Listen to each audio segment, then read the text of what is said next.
Today's Knicks Now episode is presented by 8 Sleep. Go to 8sleep.com/chatsports and get $200 off and free shipping if you're trying to improve your nightly sleep. We'll tell you more about them later on in today's video, but let's get into it. As former Knicks general manager Scott Perry believes that Alec Burks would be an ideal trade target for the New York Knicks. As we know, Alec Burks is a former Knick of the fourth quarter.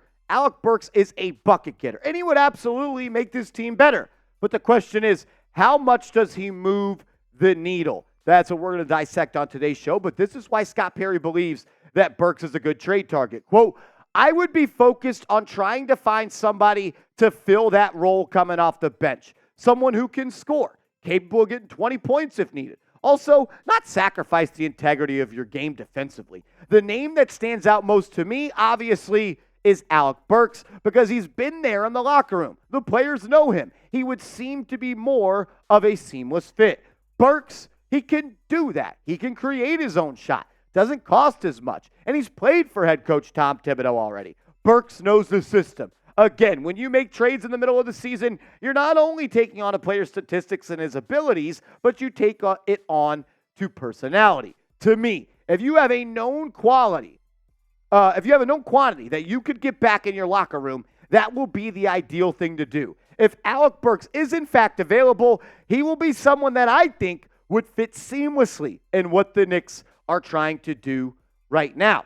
And I agree with a lot of what Scott Perry said. He is one of the best basketball minds in the NBA. There was a reason he was a key piece in assembling that 2004 Pistons team. There's a reason he was able to be the general manager of the Knicks and get them back on track to where they are today.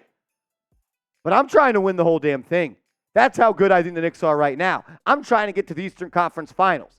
Does Alec Burks help the Knicks do that? This year, he's averaging 12 points per game on 39% from the floor. But as of late, he has been on fire. In the last 15 games that Burks has played for Detroit, he's getting 24.9 minutes per night, and he is on fire. 45% from the field, over 46% from downtown. The guy's almost giving you 20 points a night. We know that Burks, dating back to his college days, is a bucket. He can get you in the mid-range. He's a good catch-and-shoot guy. He's just not a point guard, and that's what Tom Thibodeau had him playing a lot. Look, it makes a lot of sense. Like, Alec Burks to the Knicks at the trade deadline makes a lot of sense for a lot of the reasons, and all of the reasons that Scott Perry mentioned. He knows Tibbs. He knows the system. He knows some of the guys in the locker room, not really the same team that the Knicks were. So, yeah, I think it makes some sense. And, look, he had some good years with the Knicks. 130 games played in his New York Knicks career. He was really good in that series against the Atlanta Hawks where they lost in 5. I remember the Alec Burks game like it was yesterday. How many times in the fourth quarter did Burks go nuclear? We've seen that, and I still think he's got that in his bag. But does he make the Knicks Eastern Conference Finals or NBA championship contenders? One could say yes, because you're getting a guy that can score 18 points off the bench. I want to hear from you. Do you want the Knicks to trade for Alec Burks? Is he the guy you want to go get at the NBA trade deadline? Type T for trade, type P for pass. For me, it's a little bit tricky. Alec Burks' contract makes this trade kind of tough. It really, really does. He has an expiring $10.4 million deal. I'll tell you why that may be hard for the Knicks to trade for coming up around the corner. But first, I got to give a huge shout out to today's sponsor, 8 Sleep. Guys, 8 Sleep is awesome. The high-tech solution to your age-old sleeping issues. 8 Sleep's Pod 3 cover slips right over your mattress, bringing heating and cooling tech that keeps you comfortable and sleeping deeper for a better, more restful night. Go to 8sleep.com/chatsports and get $200 off plus free shipping on the pod cover by 8 Sleep. Start the new year right and invest in the rest you deserve with the 8 Sleep pod. Getting a good night's sleep is very important to me. We're grinding year-round here on Knicks Now to get you guys watch party and daily content. I need to be charged up, and sleep is huge for me, and 8 Sleep has taken it to a different level for me. The pod cover will improve your sleep by automatically adjusting your bed's temperature based on your individual needs. The cover can be added to any bed like a fitted sheet, and that allows you and your partner to cool or warm your side of the bed as low as 55 degrees and up to 110 degrees. Go to 8sleep.com/chatsports and get $200 off plus free shipping on the pod cover by 8 Sleep. Start the new year right and invest in the rest you deserve with the 8 Sleep pod cover. I'll make sure all that information is clickable down in the comments and description of today's show. One of the things that I could see holding up in Alec Burks' trade for the New York Knicks is his contract. Comes in at $10.4 million. And as we know here on this channel, if you don't, in a trade in the NBA, you have to match salary, or you have to get very, very close unless one of the teams, the team accepting more salary, is under the salary cap. And right now, that is not the case with the Detroit Pistons. The Knicks would probably need to get to about $9.5 million to make a Burks trade work. So let's look at the players that the Knicks could trade, because they're not trading Brunson, they're not trading Randall, they can't trade Hart. I doubt they trade DiVincenzo. So you got guys like Evan Fournier. Are they trading Mitchell Robinson for Alec Burks? Hell nah. Isaiah Hartenstein? No. Quentin Grimes? No. Jericho Sims? Sure. So the only guys I'm willing to trade are Evan Fournier and Jericho Sims. And I'm not great at math, but $18 million is way more than 10. And 1.9 is not nearly enough. So the Knicks would have to take back another player from the Detroit Pistons. What about this trade idea that my guy Patrick Seatman cooked up for the real ones? What about Alec Burks and Marcus Sasser, the rookie guard out of Houston, come to New York while the Knicks give up Evan Fournier and a 2024 first-round pick via the Detroit Pistons. So we will send them back their pick. We'll send them back their pick. It's top 18 protected. It could be valuable down the line as maybe they maybe start to win some games. I don't know. But is a first-round pick enough to get Burks and Sasser? Would you make this trade? Type A for accept, type D for decline. You get fourth quarter Burks and a young electric guard in Marcus Sasser in Madison Square Garden, and all you have to do is forfeit one of those protected first-round picks, the one that actually comes from the Detroit Pistons. Let me know, would you do this deal? A for accept, D for decline. For me, the only way I would accept this deal is if it is 3:59 p.m. on trade deadline day, and there's 1 minute to go, and this is the only deal on the table.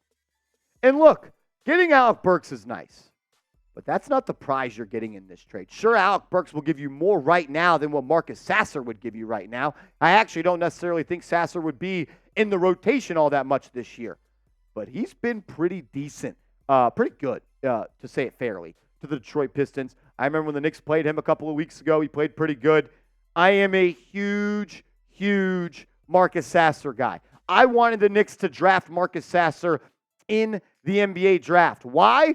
Because I saw at the time that the Knicks were going to trade Emmanuel quickly. Marshall Green on Twitter, not sure who he is, but on June 15th of 2023, he said, if the Knicks decide to trade Emmanuel quickly in a package for a star, they should try to sneak in the early second round and take Marcus Sasser. That Marshall Green guy, he might know what he's talking about. Said that back in June. Wonder what he does for a living. Marcus Sasser is an off-brand Emmanuel quickly. He really, really is, man.